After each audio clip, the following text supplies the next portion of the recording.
सलाम आप तशरीफ फरमा थे ना, किसी सफर पे जा रहे थे, साथ 3 रोटी ले ली। जब रास्ते में गए तो एक आदमी आगे से आ गया। उसने कहा किधर जा रहे हो? फरमाया मैं फलां जगह पे। उसने कहा जी मैंने भी आपके साथ जाना, मैंने भी उस तरफ जाना है। अब अल्लाह के नबी और वो बंदा दोनों चल पड़े। चलते चलते जब रास्ते में भूख लगी तो हजरत ईसा अलैहिस्सलाम ने खोली रोटी, एक रोटी खुद खाई, एक जो साथ जाने वाला बंदा था उसने खाई। तो आप खुद अल्लाह के नबी साथ ही दरिया था, हाथ धोने के लिए तशरीफ ले गए। जब वापस आए तीसरी रोटी नहीं थी। फरमाया अल्लाह के बंदे तीसरी रोटी कहाँ गई? उसने कहा जी मुझे क्या पता कहाँ गई। आप हम दोनों थे, तुझे नहीं पता तो पता किससे? उसने कहा नहीं जी मुझे नहीं पता कहाँ गई। आप खामोश हुए, साथ ही चले। चलते चलते थोड़ा सफर और क्या, भूख लगी। अब अल्लाह के नबी ने ऊपर देखा एक परिंदा जा रहा था, इशारा किया, परिंदा नीचे आया। आपने ज़िबा फरमाया और परिंदे के गोश्त को भूना, खुद भी खाया, उसने भी खाया। फिर भूख मारी, परिंदा जिंदा होकर उड़ गया। आपने फरमाया कि तूने देखा मेरा मौजज़ा? उसने कहा जी मैंने देखा है। आपने फरमाया तुझे उस रब की कसम जिसने मुझे ये कमाल दिया है बता तीसरी रोटी कहाँ गई? अब उसने कहा जी मुझे नहीं पता। आगे चल पड़े। चलते चलते थोड़ा और सफर किया, फिर भूख लग गई। एक हिरन को देखा, बुलाया अपने पास। अल्लाह के प्यारे नबी हज़रत ईसा अलैहिस्सलाम ने हिरन जब आया, आपने ज़िबा फरमाया, थोड़ा गोश्त निकाला, निकाल कर गोश्त को भूना। अब उसने भी खाया, खुद भी खाया। जब गोश्त खा चुके, फिर अल्लाह के नबी ने हिरन को भूख मारा कि मेरे रब के हुक्म से जिंदा हो जा। वो जिंदा हो गई। आपने उस बंदे से कहा कि तूने देखा मेरा कमाल जो रब ने मुझे दिया है? जिस रब ने ये कमाल मुझे दिया तुझे उसकी कसम बता वो तीसरी रोटी कहाँ गई? अब उसने कहा जी मुझे नहीं खबर कि वो रोटी कहाँ गई। आपने खामोश हुए। फिर सफर आगे चलते चलते दरिया पार करना था। वहां आपने उस बंदे के हाथ में हाथ डाला, बगैर कश्ती के दरिया पार किया। अब जब पार कर चुके, उसने अपने कपड़ों को देखा, कपड़े भी खुश, जूता भी गीला नहीं हुआ। हैरान हो कि अल्लाह के नबी की तरफ देखता है। आप फरमाते जिस रब ने मुझे ये कमाल दिया है तुझे उसकी कसम बता तीसरी रोटी कहाँ गई? अब वो जो बंदा था उसने कहा जी मुझे नहीं पता कहाँ गई। फिर अल्लाह के प्यारे नबी हजरत ईसा अलैहिस्सलाम आगे तशरीफ फरमा हो गए। आगे देखा 3 ढेर थे मिट्टी के। वहां अल्लाह के नबी ने नमाज पढ़ी और फूंक मारा। वो तीनों जो ढेर थे वो सोने के हो गए। आप मां सुन भाई, एक ढेर तेरा, एक मेरा। उसका जी तीसरा। आपने फरमाया तीसरा उसका जिसने रोटी खाई है। उसने कहा कसम रब की ए प्यारे अल्लाह के नबी रोटी तो मैंने खाई। ये इंसान लालची है, ये पैसे जोड़ता है, ये समझता है बंगला बन जाए, ये समझता है जमीन बन जाए। अरे ये जरा सोच, ये तेरी जमीनें बंगले, ये तेरी कोठी है, ये तेरे मकान, ये तेरे पैसे तुझे काम नहीं आएंगे, कब्र में पर काम आएगा अल्लाह रसूल की मोहब्बत का। अब जब इसने कसम उठाई मैंने खाई। आप माया मुझे नहीं जरूरत, तीनों ढेर तू ले। तीनों ढेर उसके सूरज के अल्लाह का नबी आगे चला गया। अब ये सोच रहा था इसे घर में ले कैसे जाऊं। इतने में 2 बंदे आ गए। उन्होंने कहा कि हम तुझे मार देंगे, हमारा हिस्सा भी निकाल। अगर जान बचानी है हमारा हिस्सा भी निकाल, हम तुझे मार देंगे, जान से मार देंगे। अब ये हैरान हुआ अब क्या करूं, अगर देता नहीं तो जान से मरता। इसने कहा चले यार एक एक हिस्सा हम कर लेंगे, एक तुम ले लेना, एक तुम ले लेना। वो जो 2 आने वाले थे उनमें से एक ने अपने साथी को कहा कि अल्लाह के बंदे ऐसा कर कि खाना ले आ, हम खा लेंगे, फिर इन ढेरों को उठाएंगे, घरों में ले जाएं। अब वो खाना लेने के लिए जब निकला बंदा उस दौर में जैसे भी होटल थे वहां वो चला गया, उसने खुद खाना खाया। पीछे से दोनों ने सोचा यार एक एक ढेर तो जो है वो बड़ा कम है, क्यों ना हम डेढ़ डेढ़ कर लें, वो आएगा हम उसे मार देंगे, डेढ़ डेढ़ बांट लेंगे। अब वो जो खाना खा रहा था उसके ज़हन में ख्याल आया यार ऐसा क्यों ना करूं कि खाने में जहर डाल दूं, ये खाएंगे दोनों मर जाएंगे, वो सारे का सारा सोना मैं ले जाऊंगा। अब उसने खुद तो खा लिया, बाकी खाने में जहर डाला। अब वो खाना लेके आया तो ये तैयार थे मारने के लिए, इन्होंने उसे पकड़ा, मार दिया और कहने लगे शुक्र एक तो दफे हुआ, तो अब हम ऐसा करेंगे कि डेढ़ डेढ़ करेंगे, भूख बड़ी लगी है पहले खाना खा ले। अब जब ये खाना खाने लगे तो उसमें जहर था, दोनों मर गए। अब अल्लाह के नबी जो थे वो अपने काम करके जब वापस तशरीफ लाए तो देखा कि ढेर भी तीनों पड़े हैं, साथ 3 लाशें भी पड़ी। अल्लाह के नबी की आंखों में आंसू आए। अल्लाह के नबी ने फरमाया वाह मौला, कैसे तेरे बंदे रहते हैं, लालच की खातिर मर गए।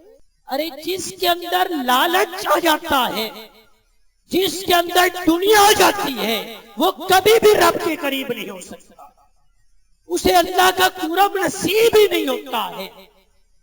कुर्ब खुदा उसे नसीब होता है जिसके दिल में दुनिया नहीं रहती, जिसका दिल दुनिया से साफ हो जाता है, जिसके दिल में तकब्बर गुरूर नहीं रहता, जिसके दिल का आईना साफ हो जाता है, फिर अल्लाह उनके दिलों में अपना नूर डालता है। जब नूर डालता है, कोई ख्वाजा मोइनुद्दीन चिश्ती बनते हैं, फिर कोई बाबा फरीद बनते हैं, कोई दाता अली अजमेरी बनते हैं, फिर उनका मकाम ये होता है अगर 100 साल भी हो जाए, आज भी उनके दर पे जाओ रोनके ही रोनके हैं। वजह क्या, इन्होंने खुदा की मानी, खुदा इनकी मानी। अरे जिसे जुबान जिक्र करने वाली मिल गई, जिसे दिल शुक्र करने वाला मिल गया, अरे जिसे जिस्म सब्र करने वाला मिल गया, वो अल्लाह का वली बन गया।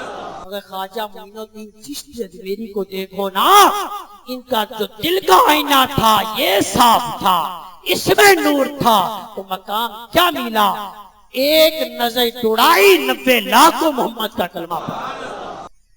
यही ख्वाजा मोइनुद्दीन चिश्ती अजमेरी रहमतुल्लाह अलैह अजमेर शरीफ में जब तशरीफ लाए तो लोग देखते गए, कलमा पढ़ते गए, हुजूर के गुलाम बनते गए।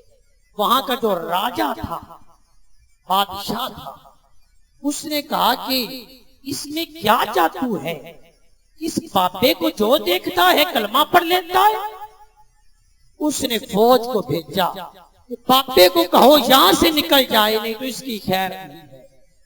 जब फौज आई, उन्होंने आके उसका पैगाम दिया तो ख्वाजा साहब फरमाने लगे, ख्वाजा मोइनुद्दीन चिश्ती आप फरमाने लगे मेरा भी पैगाम उस राजे को जाके दो।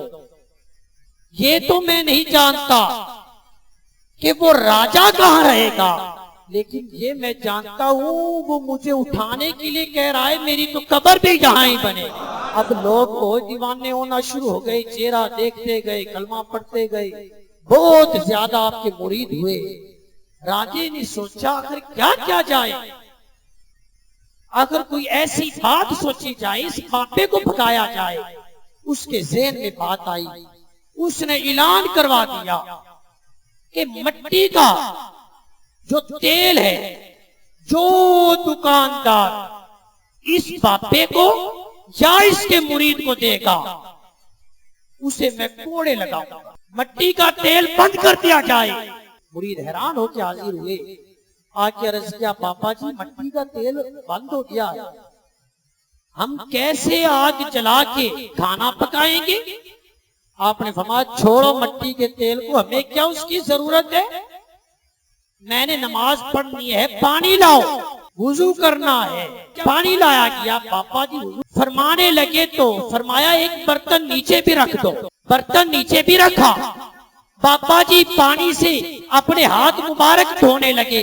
जब मुकम्मल वुजू कर लिया तो पापा जी फरमाने लगे इस पानी को बोतलों में डाल लो, जब तुम कोई चीज पकाने लगो तो लकड़ी जोड़ देना, ऊपर पानी उल्टा देना, आग लग जाए। अब मुरीदों ने क्या किया, खाना पकाने के लिए लकड़ी जोड़ी, ऊपर वो पानी उल्टाते थे, आग लगाते थे, आग लग जाती। मुरीदों ने रस किया, हुजूर ये क्या? आपने फरमाया यही तो समझाना चाहता हूं, मैं उसकी मानता रहा हूं आपको भी। बस हमारे अंदर वो हसद, तकब्बुर, हमारा जो दिल का आईना है, शीशा है, ये साफ, अगर ये साफ हो जाता तो फिर बड़ी ही बात बन जाती। अगर दिल हुब्बे मुस्तफा से खाली हुआ, अगर दिल में रसूल कायनात की मोहब्बत ना हुई, तो फिर समझिए कि खुदा की मोहब्बत कभी भी दिल में नहीं आ सकती, क्योंकि खुदा की मोहब्बत उस वक्त दिल में आती है जब इस दिल का आईना साफ हो, इसमें रसूल कायनात की मोहब्बत हो, तो फिर रब्बुल इज्जत की मोहब्बत इस दिल में जगा ले। जो अल्लाह वाले हुआ करते हैं, जो वली होते हैं, इनके अंदाज नराले होते हैं, इनका चलना उठना बैठना बाकमाल होता है। ये दुनियादारों को नहीं देखते, किसी के महल को, किसी के बंगले को, किसी की दौलत को नहीं देखते, देखते हैं तो खुदा और उसके प्यारे हबीब की मोहब्बत को देखते हैं। क्योंकि इनका जो दिल होता है वो रब के नूर से भरा हुआ होता है। अरे जिसके दिल में अल्लाह रब्बुल इज्जत का नूर आ जाए, जिसका दिल नूर से मुनव्वर हो जाए, तो फिर उसे दुनिया की माल और दौलत की जरूरत नहीं हुआ करती। वो एक फकीर था, बारिश आई हुई थी, मौसम सर्द था, फकीर के हाथ में लाठी है, कपड़े फटे हुए हैं, जूता टूटा हुआ है, बाजार में से गुजर हुआ तो कीचड़ हुआ पड़ा था।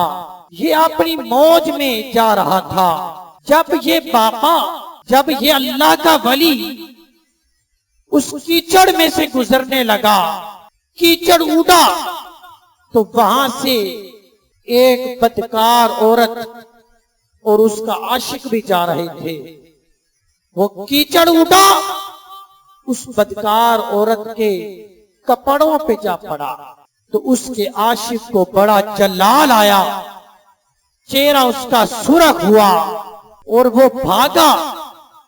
पापा जी के हाथ से लाठी खींचकर उस बदबख्त ने उस अल्लाह वाले की कमर पे जोर से मारी और कहने लगा, तू अंधा है, तुझे नजर नहीं आता?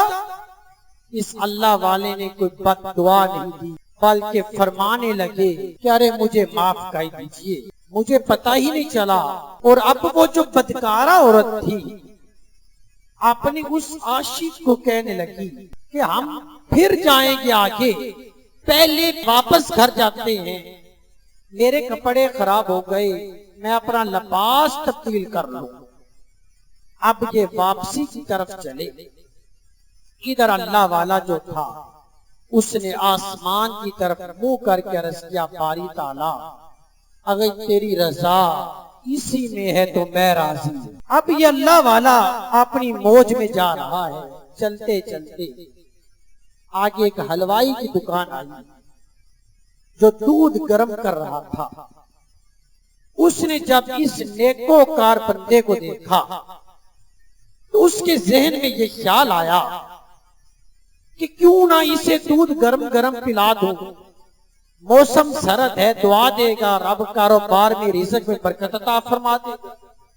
उसने उस पापा जी को बुलाया, ए अल्लाह के नेक बंदे इधर तशरीफ लाइए। अब पापा जी जब करीब हुए उसने प्याले में दूध लिया, उसने जलेबी भी डाल दी, पापा जी को पेश की। पापा जी ने अपने होंठों के साथ जब उस प्याले को लगाया, एक घूंट पापा जी ने पिया और आसमान की तरफ देख के अर्ज करते हैं, वाह मौला क्यों भी बड़ा बेनियाज है, कहीं से डंडे मरवाता है, फिर टकोर के लिए दूध भी पिला देता है, तू बड़ा बेनियाज है।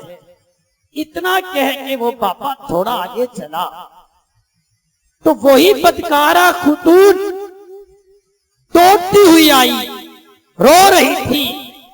पापा जी के करीब आई, कहने लगी तू कैसा बंदा है, इतनी सी गलती इतनी बड़ी बददुआ दे दी। उस अल्लाह वाले ने कहा क्या मैंने बददुआ दी है? उसने कहा इसी तरह हम जब वापस गए हैं, मैंने कपड़े तब्दील किए जिसपे वो कीचड़ लगा हुआ था, मैंने उन्हें धोआ। आपने उस आशिक को कहा कि छत पे जाके इन्हें डाल क्या। वो छत पे डालने के लिए बाबा जी अभी पहली सीढ़ी पे चढ़ा तो गिर के मर गया। भला कोई पहली सीढ़ी से भी गिर के मरता है? आपने कोई बददुआ दे दी है। पापा जी ने कहा बददुआ नहीं दी, लेकिन जानता हूं वो मरा क्यों है। वो औरत कहने लगी फिर मरा क्यों है?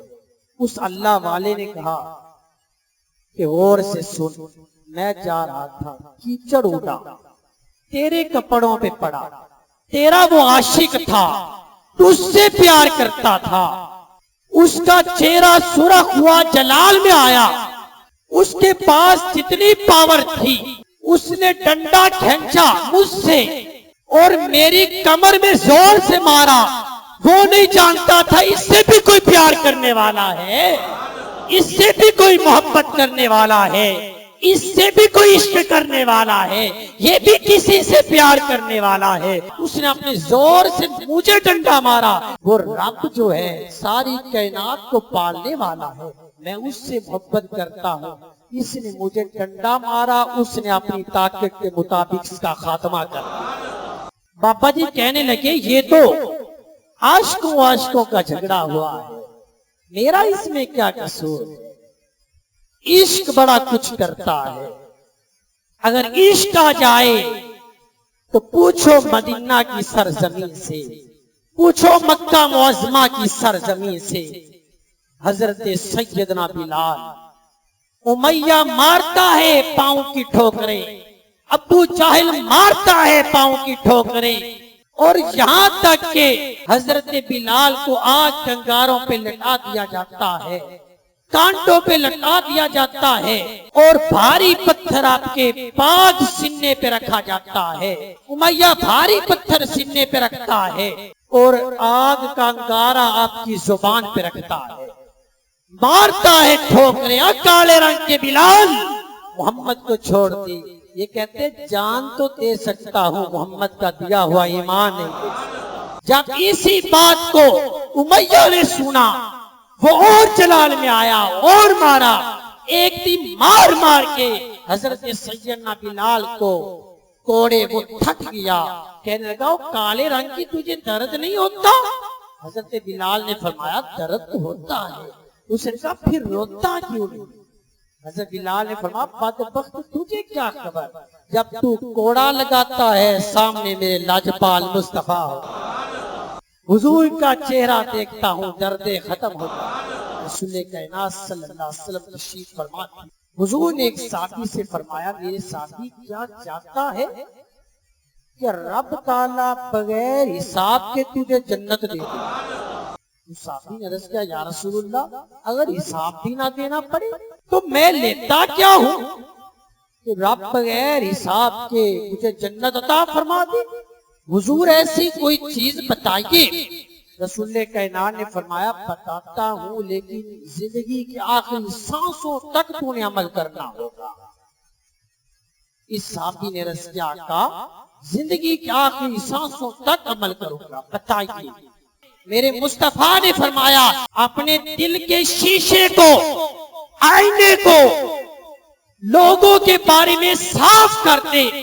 मेरे मुस्तफा ने फरमाया जब तेरे दिल का आईना लोगों के बारे में साफ हो जाएगा, मैं मुस्तफा कसम उठाता हूँ अल्लाह तुझे बगैर हिसाब के जन्नत अता फरमाएगा। जो दौर अब गुजर रहा है, इस दौर में तो बेटे का बाप के बारे में दिल साफ नहीं है, बेटे के दिल का जो आईना है, शीशा है, ये बाप के बारे में साफ नहीं है। ये कहता है मेरा बाप कैसा है, बड़े को तो रोड पे जगह दे दी, मुझे पीछे दे रहा है। भाई का बहन के लिए दिल का आईना साफ नहीं है, भाई बहनों के हक खा रहे हैं। अरे जब ऐसी बातें होंगी, दिल में ग़ीबत, बुराई, सबसे ज्यादा बुराई इस दिल में आ जाएंगी, तो दिल का फिर आईना साफ नहीं होगा। जब इस दिल के आईने पे दाग और धब्बे बन जाएं, तो फिर नमाजें काम नहीं आएंगी, रोजे काम नहीं आएंगे। हाँ हाँ, तेरे और मेरे लजपाल आका ने फरमाया, ईमान वाले अपने दिल को साफ कर ले, मैं मुस्तफा तुम्हें जन्नत की बशारत। जिन्होंने अपने दिलों को साफ किया उन्हें बड़ा मकाम मिला। रसूल कायनात सल्लल्लाहु अलैहि वसल्लम ने फरमाया कि जिस बंदे को 4 चीजें मिल जाए, उससे बड़ा कोई खुशकिस्मत नहीं है। पूछा गया आका वो क्या? फरमाया पहले नंबर पे जिक्र करने वाली जुबान, दूसरे नंबर पे शुक्र करने वाला दिल मिल जाए, तीसरे नंबर पे फरमाया कि सब्र करने वाला जिस्म मिल जाए, चौथे नंबर पे फरमाया कि अच्छी बीवी मिल जाए। फरमाया जिसे ये 4 चीजें मिल जाएं, उससे बड़ा कोई खुशकिस्मत ही नहीं है। अरे जिसे जुबान जिक्र करने वाली मिल गई, जिसे दिल शुक्र करने वाला मिल गया, अरे जिसे जिस्म सब्र करने वाला मिल गया, वो अल्लाह का वली बन गया।